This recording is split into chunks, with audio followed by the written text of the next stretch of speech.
Nobel laureate Muhammad Yunus is now the head of the interim government in Bangladesh. ये वही बांग्लादेश है जो 2022 में जीडीपी पर कैपिटा के मामले में भारत से आगे पहुंच चुका था। पाकिस्तान से तो इनका कोई कंपैरिजन ही नहीं था।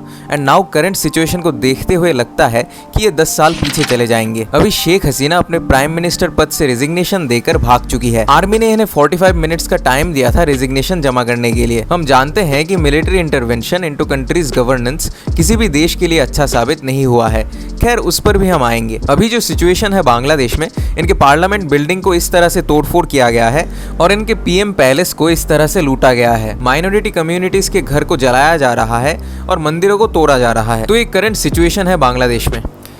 बांग्लादेश के हिंदू बहुल इलाकों में हालात बद से बदतर होते जा रहे हैं। इन पर अत्याचार रुकने का नाम नहीं ले रहा है। लेकिन इस सब की शुरुआत कहां से हुई? क्या बांग्लादेश का भी हाल पाकिस्तान जैसा होगा? पाकिस्तान के कराची में ये महामारी आटे के लिए मची हुई है।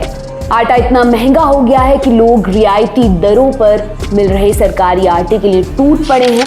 Should we start calling it as East Pakistan again? Since 1971 Liberation War, Bangladesh में मुक्ति वाहिनी के फैमिली मेंबर्स एंड इनके फ्यूचर जनरेशन के लिए गवर्नमेंट जॉब्स में 30% कोटा ग्रांट किया गया था। ये कोटा सिस्टम तब के प्राइम मिनिस्टर शेख मुजीबुर रहमान ने इंट्रोड्यूस किया था, जो शेख हसीना के फादर थे। बांग्लादेश को एक इंडिपेंडेंट कंट्री बनाने में शेख मुजीबुर रहमान का क्रिटिकल रोल था। 1975 में इन्हें असैसिनेट किया जाता है और वो भी बांग्लादेश के कुछ आर्मी मेंबर्स ने ही किया था। एंड ये एक मिलिट्री कूप अटेम्प्ट था। इस अटेम्प्ट में इन्हें और इनके most of the family members को मार दिया जाता है, जिसमें इनकी वाइफ और इनके 3 बच्चे थे। खैर इन्होंने ही अवामी लीग की प्रतिष्ठा करी थी, जिसे पहले अवामी मुस्लिम लीग कहा जाता था। तो इनके द्वारा इंट्रोड्यूस किए गए रिजर्वेशन को 2018 में शेख हसीना के गवर्नमेंट ने हटा दिया था, क्योंकि तब भी इसको लेकर स्टूडेंट प्रोटेस्ट शुरू हो गए थे। लेकिन ये इतने लार्ज स्केल पर नहीं हुए थे कि इन्हें रेजिग्नेशन देना पड़े और देश छोड़कर भागना पड़े। So what went wrong this time? Hasina has had to flee her own country, a country that her father helped liberate from Pakistan, a country that she helped build. इस साल के जून में बांग्लादेश के हाई कोर्ट ने पिछले decision को nullify कर दिया और फिर से 1971 के वेटरन्स के रिलेटिव्स के लिए 56% रिजर्वेशन लागू किया गवर्नमेंट जॉब्स में। तो फ्रीडम फाइटर्स के बच्चे और उनके ग्रैंड चिल्ड्रंस को भी इसके अंडर गवर्नमेंट जॉब्स में कोटा मिल रहा था। एंड ये सच में फ्रस्ट्रेटिंग है। रिजर्वेशन सिस्टम टैलेंट की कदर नहीं करता और अगर जेन्युइनली किसी को फिजिकल या फिर फाइनेंशियल प्रॉब्लम नहीं है तो उसे क्यों जॉब्स में रिजर्वेशन मिले? तो इसी को लेकर बांग्लादेश में स्टूडेंट प्रोटेस्ट शुरू हुए और इनका मेन डिमांड ही ये था कि बांग्लादेश में ऐसे ही गवर्नमेंट जॉब्स की कमी है और उसमें भी अगर फ्रीडम फाइटर्स के 3rd जनरेशन को भी आप 56% रिजर्वेशन दोगे तो फिर जो लोग जेन्युइनली जॉब्स के लिए कोशिश कर रहे हैं उनके लिए तो ये अनजस्टिस हुआ। इस प्रोटेस्ट के शुरू होने के बाद गवर्नमेंट का रिस्पॉन्स भी मैसिव रहा।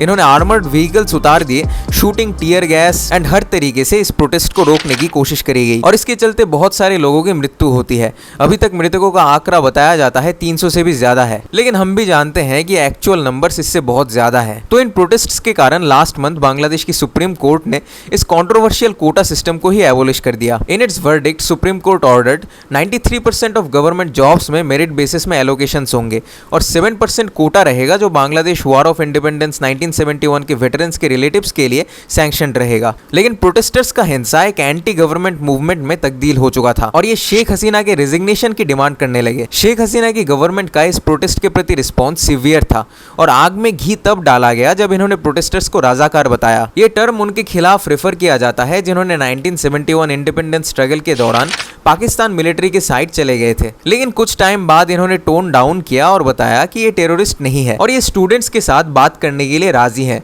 एंड स्टूडेंट लीडर्स आकर इनके साथ बात करने बैठ सकते हैं। हाउएवर स्टूडेंट्स ने इनका ऑफर रिजेक्ट कर दिया और ये अपने ऑफेंसिव ऑपरेशन में स्टिक्ट रहे कि शेख हसीना को रेजिग्नेशन देना ही पड़ेगा। जिन्होंने ये प्रोटेस्ट ऑर्गेनाइज किया था वो nation wide non cooperative movement की डिमांड करने लगे एज पार्ट ऑफ इट। इन्होंने बताया कि कोई भी टैक्स गवर्नमेंट को पे नहीं किया जाएगा, कोई भी यूटिलिटी बिल पेमेंट नहीं करेगा, गवर्नमेंट एंड प्राइवेट ऑफिसेज भी बंद रहेंगे। तो ये प्रोटेस्ट एक भयानक आकार ले चुका था। शेख हसीना रिजाइन नहीं करना चाहते थे और इन्होंने अपनी सिक्योरिटी फोर्सेस को ऑर्डर किया था कि अपने क्रैकडाउन की इंटेंसिटी को और बढ़ा दे। बट पुलिस चीफ ने यहाँ पर बताया कि सिचुएशन ऐसा है कि पुलिस इसे ज्यादा देर तक कंटेन नहीं कर पाएगी।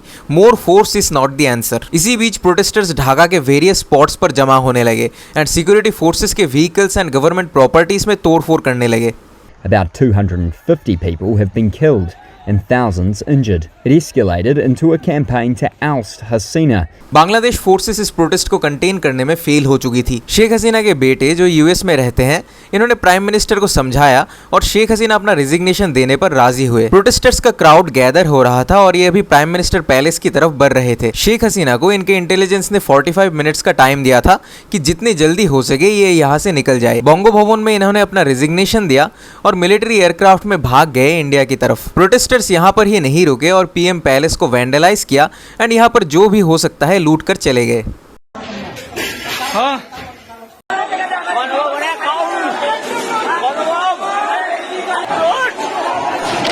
साथ ही ये है इनके पार्लियामेंट का हाल।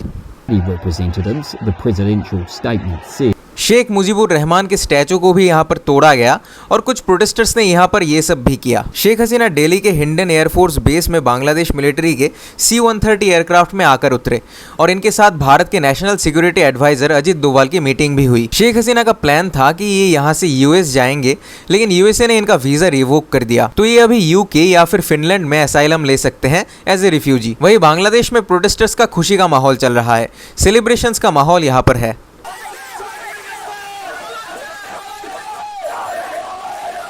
इनके मुताबिक बांग्लादेश फिर से आज़ाद हुआ है, लेकिन इस आज़ादी का खराब फल मिल रहा है बांग्लादेश में माइनॉरिटीज़ को। टेम्पल्स को वैंडलाइज किया जा रहा है और माइनॉरिटी हिंदूज के घरों को जलाया जा रहा है।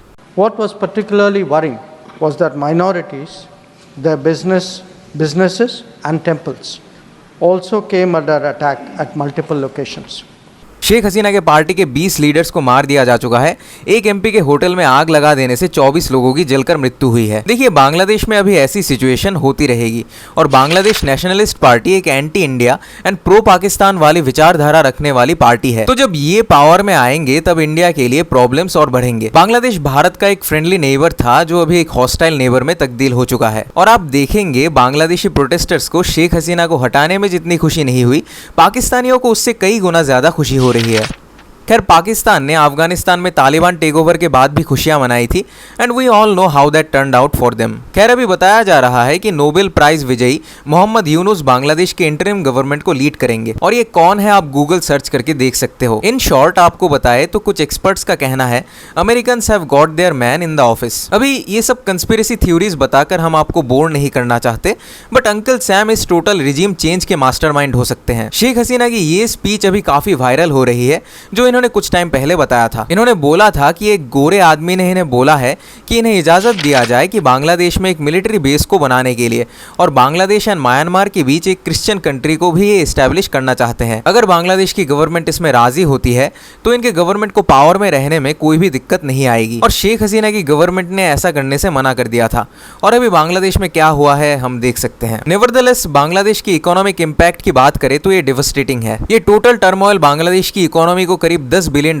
कॉस्ट करेगा। बांग्लादेश की इकोनॉमी वैसे ही इंटरनेशनल मॉनेटरी फंड की गाइडेंस में थी और ये इंटरनल शॉक आईएमएफ ने प्लान नहीं किया था। इसका आफ्टरमैथ बांग्लादेश को रिकॉर्ड तोड़ इन्फ्लेशन से चुकाना होगा। भारत के साथ इन्होंने जिस फ्री ट्रेड एग्रीमेंट की बात करी थी वो भी शायद अब नहीं हो पाएगा। अकॉर्डिंग टू वर्ल्ड बैंक अगर ये सक्सेसफुल हो जाता है तो इनके एक्सपोर्ट में 290% इंक्रीमेंट हो सकता था और इंडिया के एक्सपोर्ट्स भी यहाँ पर 170% बढ़ जाते, तो ये दोनों के लिए ही विन विन सिचुएशन रहता। बांग्लादेश को 2016 से इंडियन गवर्नमेंट ने लाइन ऑफ क्रेडिट के तौर पर $8 बिलियन प्रोवाइड किया है ताकि इनके यहाँ इंफ्रास्ट्रक्चर्स को खड़ा किया जा सके। ये इंडिया के भी हेल्प आता था जिससे नॉर्थ ईस्टर्न स्टेट्स तक ट्रांसपोर्टेशन में सुविधा मिलती थी, और बांग्लादेश ने अपने टेक्सटाइल मार्केट के पैरों पर खुद कुल्हाड़ी मारी है। इनके यहाँ से हर महीने अराउंड 3.5 से 3.8 बिलियन डॉलर्स के worth of textiles global market में एक्सपोर्ट किए जाते थे। अभी इस क्राइसिस के कारण एस्टिमेट किया जा रहा है अराउंड 300 से 400 मिलियन डॉलर्स के worth of textile market India की तरफ शिफ्ट हो सकते हैं। तो ओवरऑल ये बांग्लादेश की इकोनॉमी को नेगेटिवली इंपैक्ट करेगा। तो दोस्तों, ये था हमारा डिस्कशन। वीडियो इन्फॉर्मेटिव लगे हो तो इसे लाइक जरूर करें एंड चैनल को सब्सक्राइब करें so you get notified, and comments में अपनी राय जरूर लिखें। Thank you for watching. जय हिंद।